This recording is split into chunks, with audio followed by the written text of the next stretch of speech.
A law is about to be passed that will force Apple and Google to allow third-party app stores.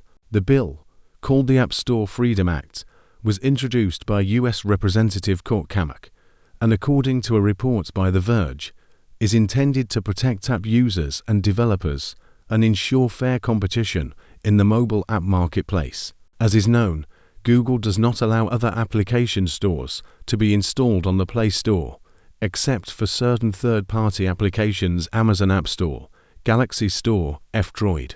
Apple also does not allow any application store to be installed on the App Store.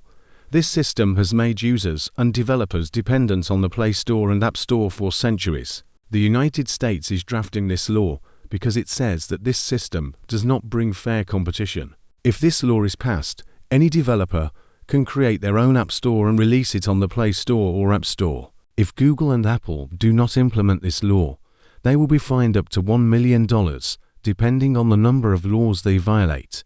It is said to protect them. A similar law is known to have been passed in the European Union in 2023. Under the EU's Digital Markets Law, Apple was required to allow users to install and download third-party app stores of their choice, and to set them as the default application store. By following this law, Google will give users in Europe the choice to use the store of their choice.